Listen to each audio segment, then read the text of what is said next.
Um, Ahaz was constantly seeking to cut a deal, and he was ultimately done in. Chapter 30 of Second Chronicles.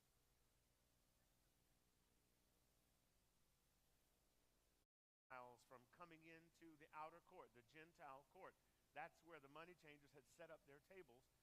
And Jesus, in his indignation, overturned the money changers' tables, declaring to them, "My Father's house will be called a house of prayer for all people, and you have turned it into a den of thieves." So he runs them out, restoring the Gentile court to their access so that they could come in and find prayer, so that they could come in and seek the Lord. Hezekiah understands that as a nation, the only hope they have is to come back to God. Hezekiah understands that the only hope they have for healing, the only hope they have for economic growth, the only hope that they have for peace and security, the only hope they have for overcoming those who have already taken um, their people captive, held their women, their children, their soldiers captives, is that they turn back to God. So in this time of revival, he has opened the doors of the church. He has called the priests and the Levites to sanctify themselves and get to work. He then has them clean out the refuse out of the house of God, get rid of the idols, get rid of the junk, and set themselves apart. Then he ordains the musicians to come back in and get to work.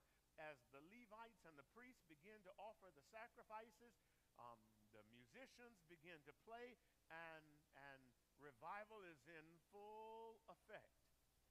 He even has his servants to come and post notices inviting not just Judah to revival, but he says, go on up into Israel and post these notices inviting them to come back to revival. That brings us back to where we were. If you will look at Second Chronicles chapter 20, 21. Look back at 21. And the children of Israel that were present at Jerusalem kept the feast of unleavened bread for 7 days with great gladness.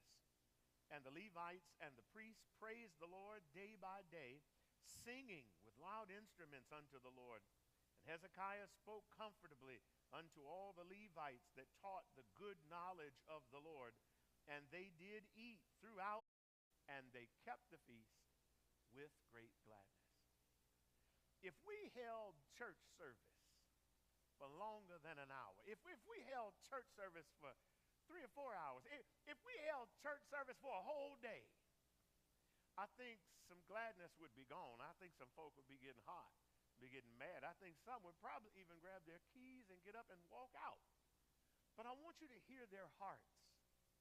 It was vitally important that they recapture their personal relationship with the Most High God. And as they obeyed his commandments, as they followed his word and his will, what is the byproduct? I'm glad you asked. Great question. It's gladness. It's joy.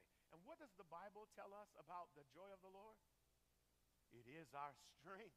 Yes, that is our strength. The joy that comes from walking with the Lord is a powerful thing. Yesterday we recounted the great late Deacon Raymond Sawyer's song that he was saying, "Joy over here, where I am, where the feast of the Lord is going on."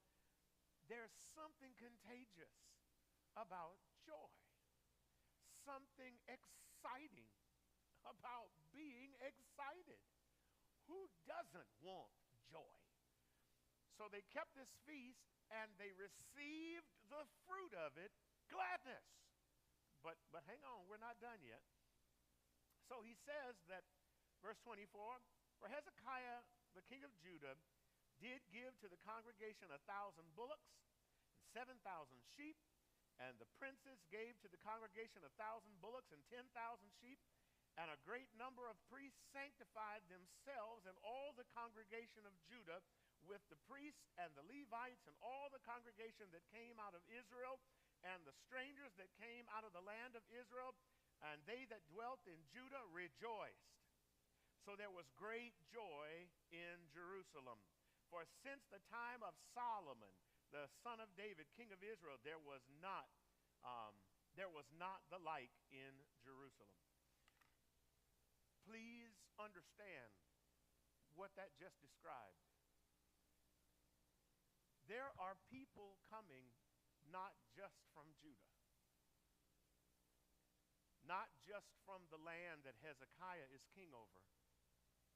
There are people from the family of God in Israel that are coming to this. And people from neighboring lands that aren't even part of Israel that are coming to this. This is a huge celebration. Moreover, if you'll notice, the king is giving animals to sacrifice for this. Because ultimately, what's happening? The people of God are coming back to God. So as they're coming, they're even giving them sacrifices so that they can offer sacrifices for sin and for redemption before God, not only for Judah, but for Israel and even for lands all around them. When was the last time that you knelt in prayer and prayed for someone else? When was the last time that you stopped and prayed for other folk in your church? When was the last time that you stopped and prayed for folk outside your church? When was the last time you stopped and prayed for your enemies? I want you to see what real revival looks like. These folk have just been for 7 days keeping the feast of unleavened bread, the feast of the Lord. And gladness is filling them. Joy is overwhelming them. And now others are giving to the ministry for them to offer prayers and sacrifices on their behalf. The king and other leaders and other nations, they're all donating and they're offering so that the worship doesn't have to stop, so that the praise doesn't have to end, so that the sacrifices don't have to cease. Do you realize that according to Solomon, when his temple was completed, Solomon appointed priests, he appointed Levites, he appointed musicians, not just for 1 hour on Sunday morning. They were supposed to stand in the presence of God and worship God for how long? Anybody know? How about round the clock? All day, every day. Wow. What kind of blessing do you think would come upon a people that made sure somebody is before the altar all day, every day? What kind of favor do you think a nation would walk in when its highest office ordains that there be somebody in the house of God all day, every day? In fact, they took shifts. They didn't want to just kill the pastor. They had a pastor be there around the clock and don't sleep, don't eat.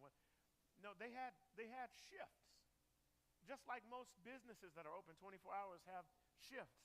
They had the priests and the servants in God's temple come in shifts.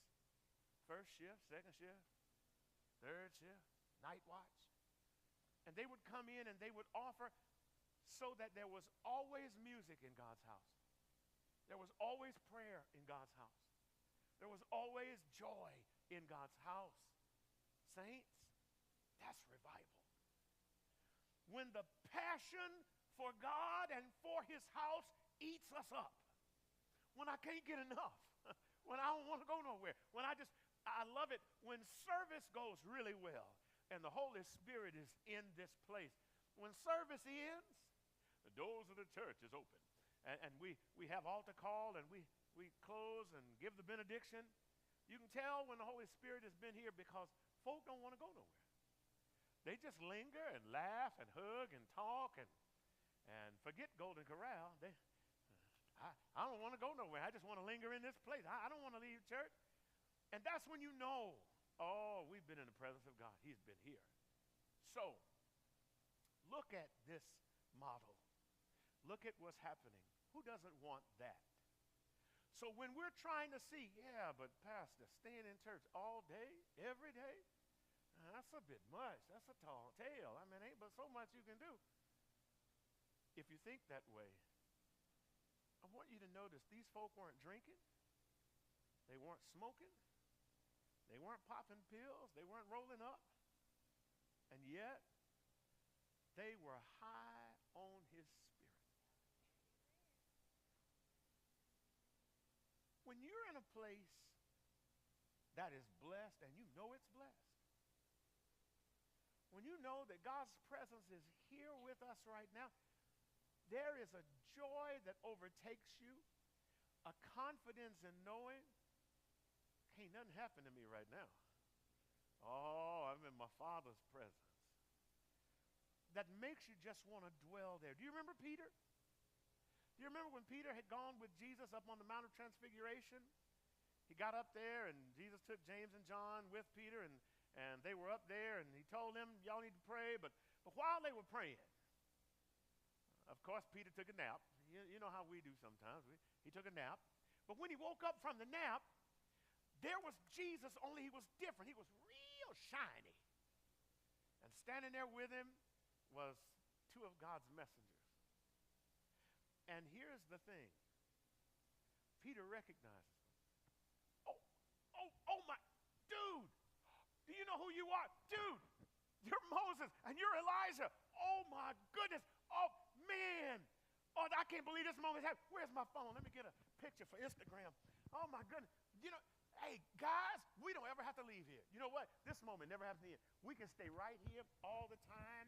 We don't ever have to go nowhere. I know how to build tents. I can make a tent. I can make one for you. I can make one for Moses, one for Elijah. We can just stay right here until Jesus was treated to his Father's voice out of the clouds. Peter, this is my beloved Son, in whom I'm well pleased. Listen to him. When emotion just overwhelms us. But God reassures us, all this is not just hype. I've got something I'm doing. When the presence of God abides with us, how many of you know he equips us to do the incredible? He told the disciples, greater works will you do than this. Wait. What do you mean greater works? Greater in majesty, greater in magnitude, greater in frequency. You're going to do all these things that I've been doing because I'm getting ready to go home to my Father. But he commits to the early church, Power. He commits to them power because they are working on the same program, same plan, same purpose,